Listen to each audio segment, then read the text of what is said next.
ये वो फिट हो गया। अब फाइनल उसके पास आया तो देखा तो बोला तू 6 बता रहा था 5 11, बोला शुरू में झूठ बोल रहा है। तो उसने भाई उस बंदे को फिर ठंडा कर दिया जिसने 11 लिखा था। और वहां मैं डेकेथलॉन करता था दिल्ली में। अच्छा। क्योंकि मेरे सारे इवेंट अच्छे थे। मेरी पहली थ्रो 49 मीटर से ऊपर 49 गई, तो उसमें मेरा 3rd नंबर आ गया। मैं तो नेशनल मेडलिस्ट हो गया 3rd नंबर से। और ओवरऑल रैंकिंग जो पूरी साल की थी उसमें मेरा 11वां नंबर 11वां आ गया आपका। मेरा सूट बैठ गया नेशनल कैंप का पटियाला।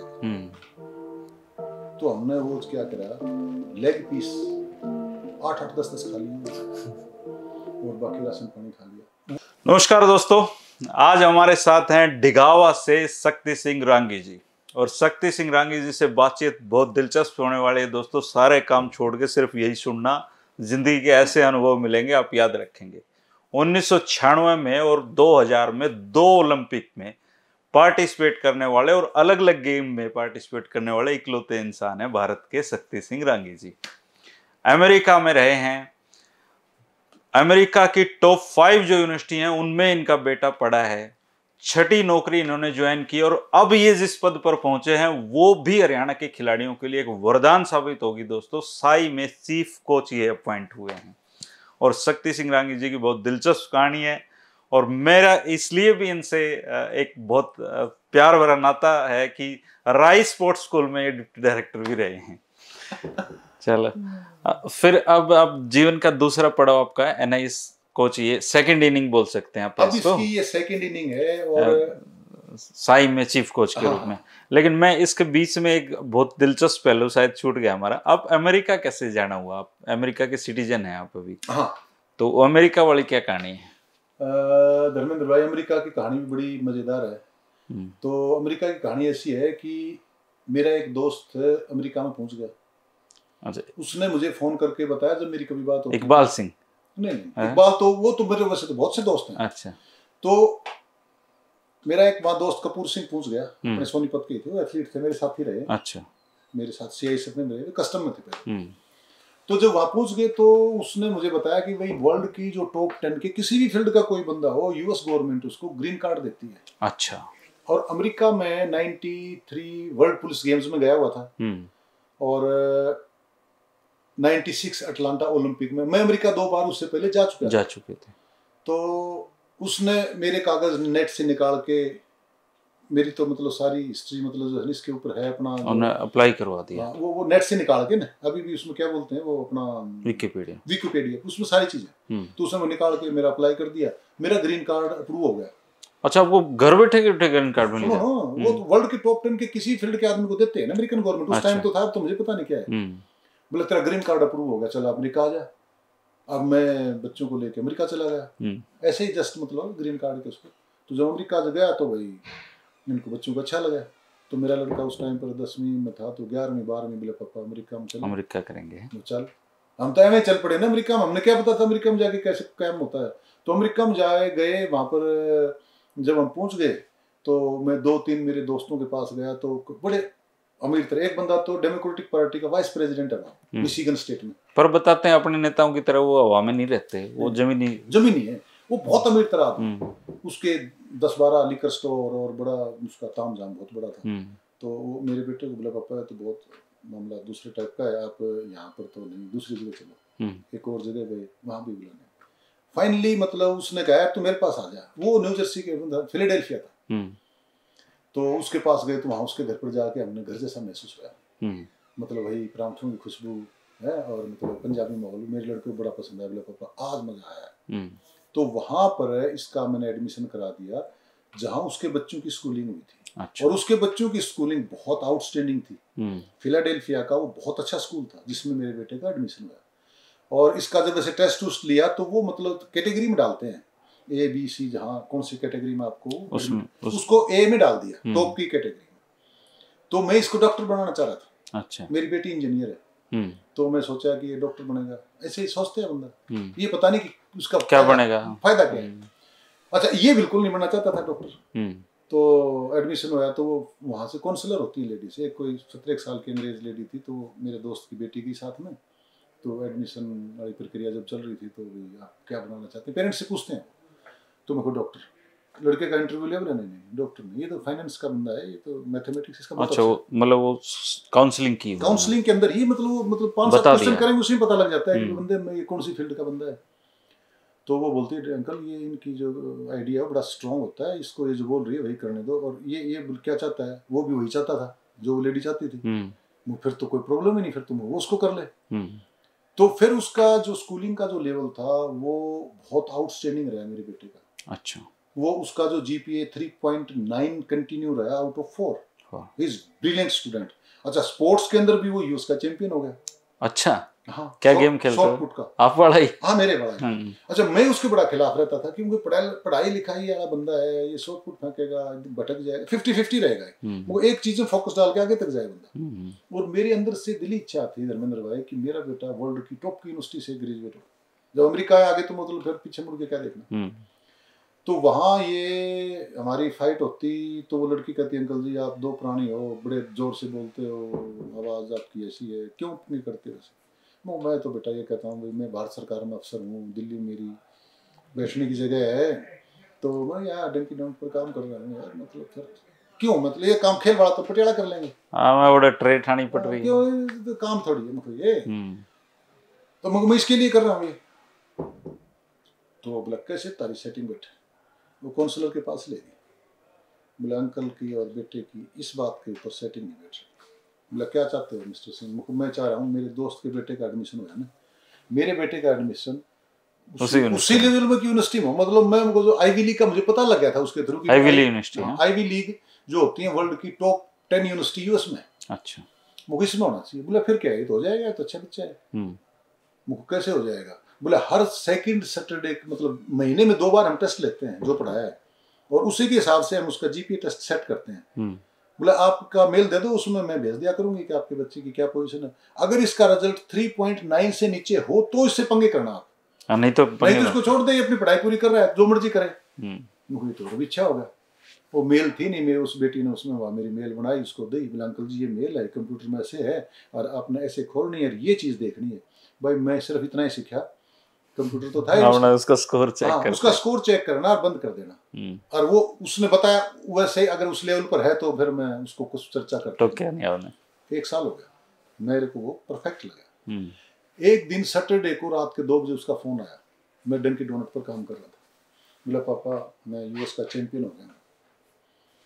यार मेरे साथ था, मेरे को विश्वास नहीं होता, यूएस का चैंपियन शॉट पुट का कैसे होगा? यहाँ तो बंदे बड़े दूसरे टाइप के तगड़े होते हैं, खाना पीना भी उनका बेसिकली तगड़ा है, और वो बड़े तगड़े लड़के हैं भाई, मतलब मेरे को तो विश्वास नहीं होया।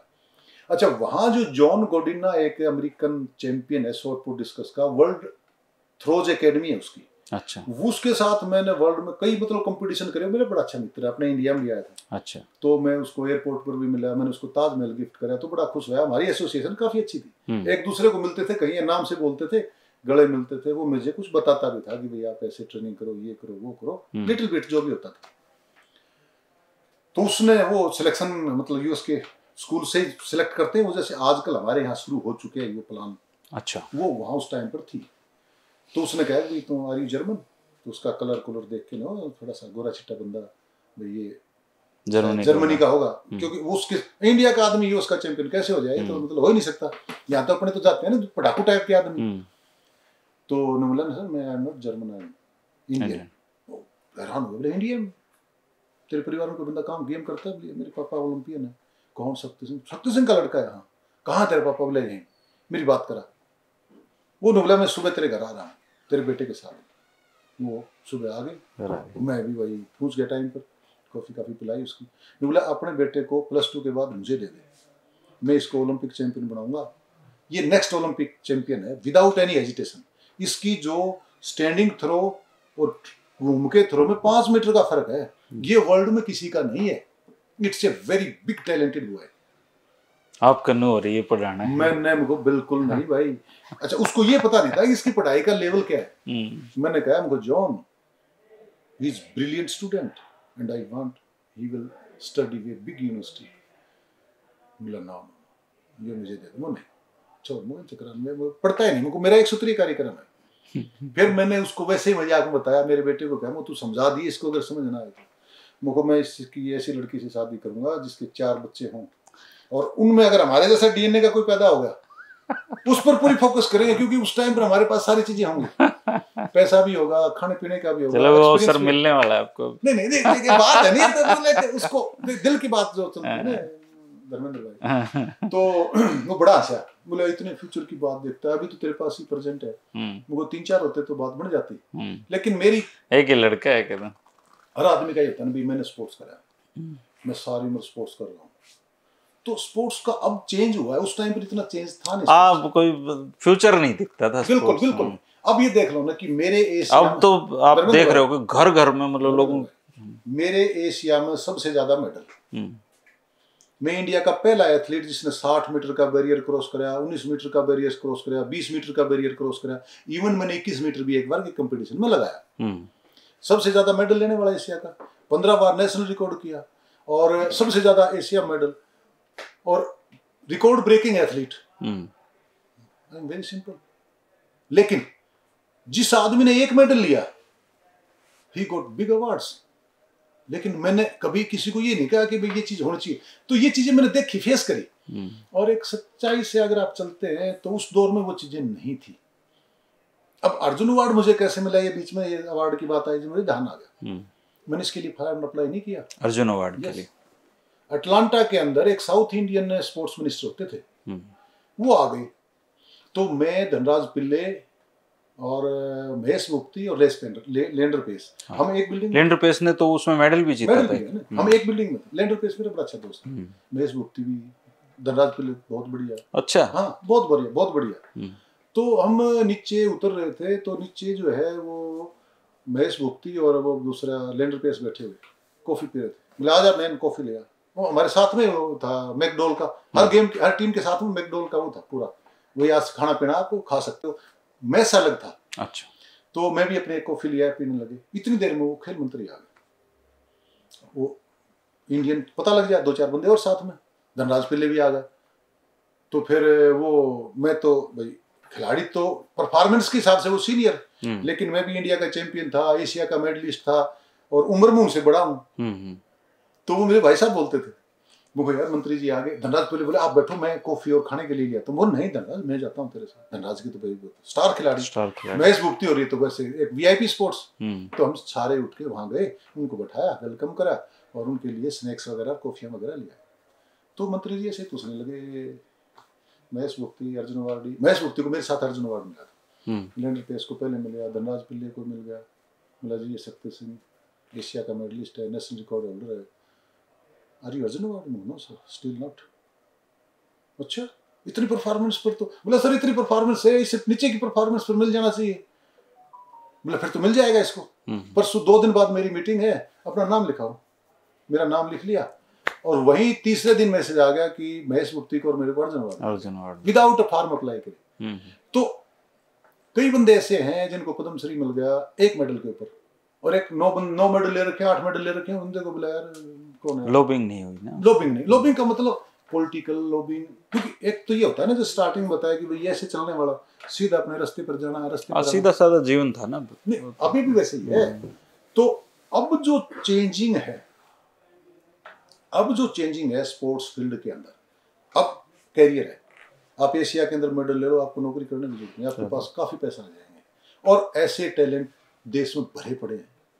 सरकार ने, अब भारत सरकार ने जो पॉलिसियां बनाई हैं वो बहुत अच्छी हैं। अच्छा, और इक्विपमेंट वर्ल्ड क्लास, आप आओ पटियाला में दिखाऊंगा आपको, 25-25 लाख रुपए की कुछ मशीनें हैं जो वहाँ ट्रेनिंग, वर्ल्ड क्लास सुविधाएं वर्ल्ड क्लास होगी।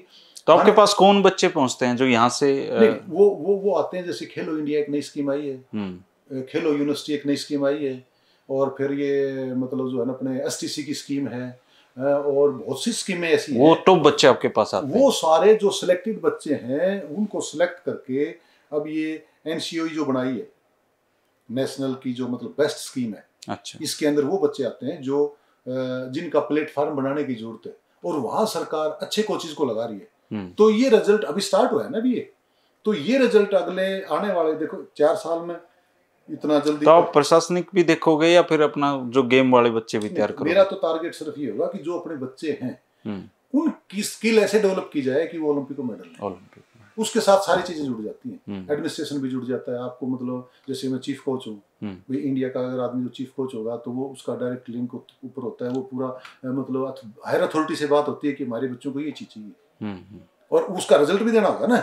अगर मेरे पास जो बच्चे हैं वर्ल्ड जूनियर, मेरे पास जैसे मान लो जूनियर का स्टेप आएगा, तो मैं ये चाहूंगा कि जूनियर के बच्चे फाइनल में जाएं, फिर मेडल लें, फिर वही स्टेप आगे सीनियर में जाए, सीनियर में जाते ही फिर वो ओलंपिक मेडल ले, और ये पॉसिबल है, ये पॉसिबल। अब आपको ये देखो, हमारा जो शॉर्ट पुट का जो फिलहाल जो नंबर 1 लड़का है वो डेकाथलिन टेबल के ऊपर नंबर 1 है।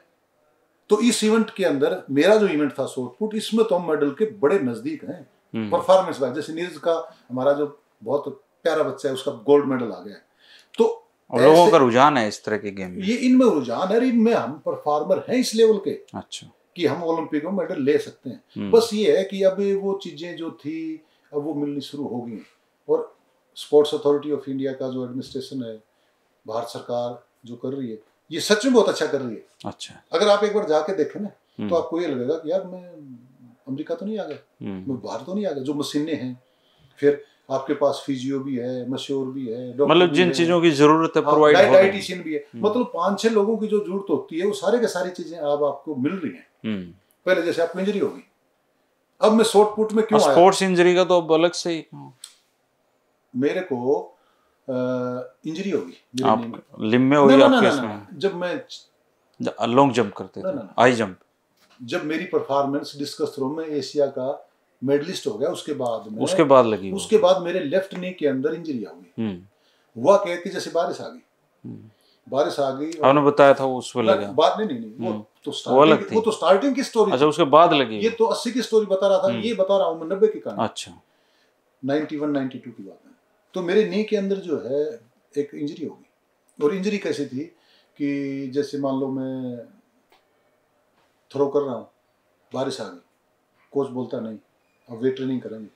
अब मैंने जो थ्रोइंग शूज पहन रखे थे वही पहने रखे, एक मेरे से पहले बंदा वेट ट्रेनिंग कर रहा है, और मैं उन्हीं के साथ आके सीधा फुल स्टार्ट लगाना शुरू कर देता हूँ, और मैं 250 किलो तक चला जाता हूँ। जब मैं लास्ट वाला मैं अपना एफर्ट लगा रहा हूँ, उस टाइम पर वो, क्योंकि जूते स्लिपरी होते हैं, अगर वार्म अप शूज पहनो तो उसका ग्रिप होता है, और वो बंदा वार्म अप शूज से कर रहा था। जब वो वार्म अप अंदर से सेट लगा के बाहर जाए, मिट्टी में घूमे और मिट्टी आ जाए, अब वो मिट्टी आ गई। अब मैंने 250 किलो की फुल स्क्वाड में लगा रहा हूँ, जब मैं बीच में आया तो मेरा पैर स्लिप कर गया ऐसे, तो या तो मैं उस वेट को पीछे फेंक देता, इंजरी नहीं होती।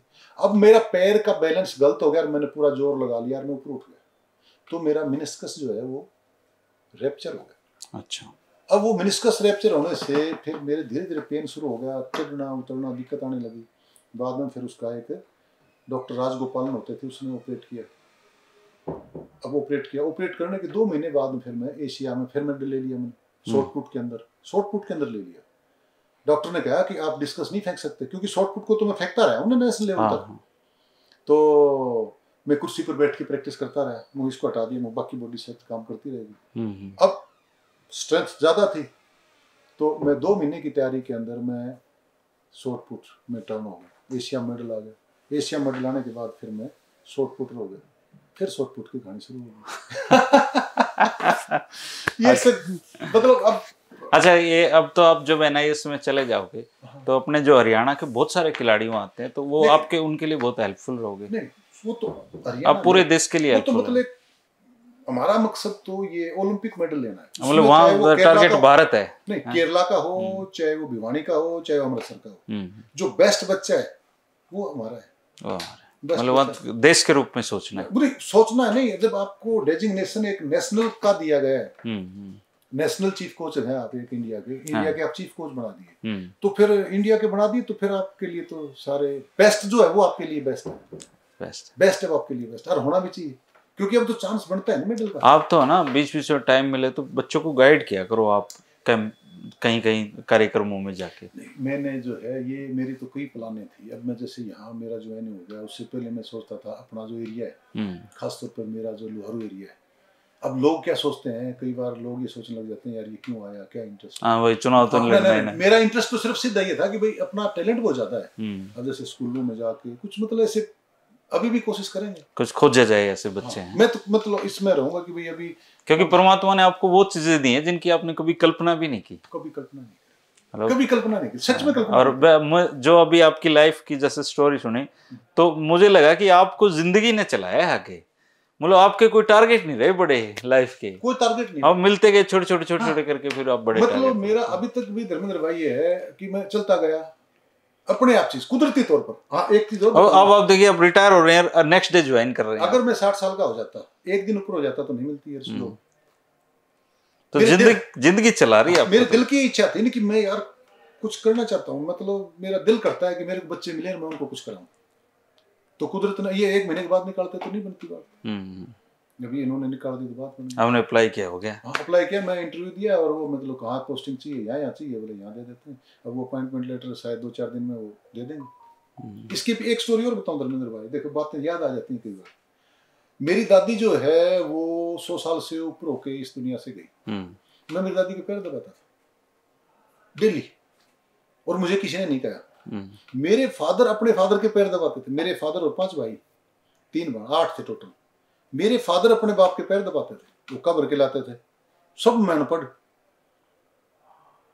अच्छा मैं मतलब छोटा ही लगा ले, मैं तो मेरी दादी के साथ ऐसे रहता था जैसे पोती रहती है। अब मेरी दादी गीत आया कर दी तो मैं मतलब वहां बैठ जाऊं, दादी कोई आ रहा है, मेरी दादी धीरे धीरे वहां जाती, वो बड़ा झाकरा सा रहा करता, उसमें सर्दियों की बात है, तो मैं चाकू से 2-4 कतल काट के घी खा जाता था, फिर रख देता था।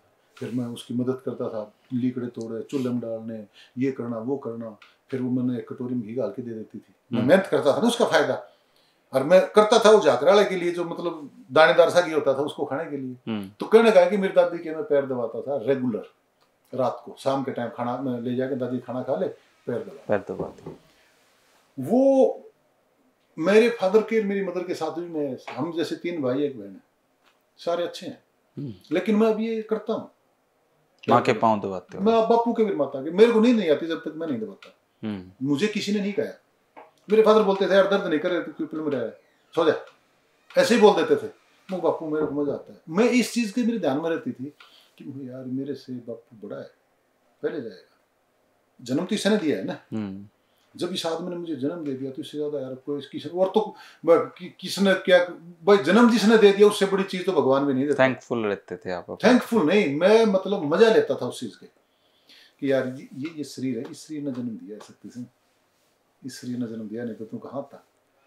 अब माँ के साथ भी ऐसे, मुझको इस शरीर ने 9 महीने अपने पेट में रखा, मैं मेरी माँ का पैर ऐसे लगाता हूँ तो मेरी माँ है कई बार सो जाए ना, क्या हो गया है, मुझको माँ कुछ नहीं होया, मैं बता देता हूँ कई बार, मुझको माँ 60 साल पहले कितना कष्ट हो जाता, मैं 3 दिन में पैदा हुआ, वो मेरा फर्ज बनता है ऐसे। अब मेरी माँ खाना एक टाइम खाती है, दोपहर, सुबह फ्रूट, शाम को फ्रूट, चाय, तीसरे महीने मेडिकल चेकअप। अपने क्या है ना, सही सेवाबाज रही है। सेवाबाज नहीं रही, मतलब ये मतलब धर्मेंद्र भाई ये चीज मैं वो मिल रहा है ना शक्ति जी जो आप कर रहे हैं। एक और मैं अमेरिका जाता हूँ, शाम को रिलैक्स होता हूँ, मैं प्रैक्टिस भी करता हूँ, मैं बीमार था। अमेरिका भी घुमा लाए क्या उनको? हाँ अमेरिका दोनों को। अच्छा, करीब 3 महीने रहे। अच्छा हाँ, बड़ी फोटो में कभी आप आओगे तो मैं दिखाऊंगा।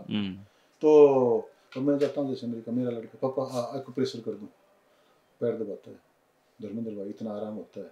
मैं कहूँ मेरे माँ बाप को वैसे इतना ही आराम होता होगा, फिर यार तुम इतना काम कर ले, मतलब बिजी है। कहाँ है अभी बेटा? वो है इसमें न्यू जर्सी। जैसा आपने सोचा था वैसे ही चल रहा है वो, उससे अच्छा चल रहा है। और ये मतलब बच्चे जो आगे मिले ये बहुत अच्छे मिले, बहुत अच्छे। ये तो सब मेरे देखे हुए हैं। नहीं ये था मेरी जो बेटी है, मेरा जो दोता है वो अभी 12 साल का हो गया, तो 5 फुट 9 इंच हाइट है उसकी, 11 नंबर के जूते आते हैं, बिग बॉय है।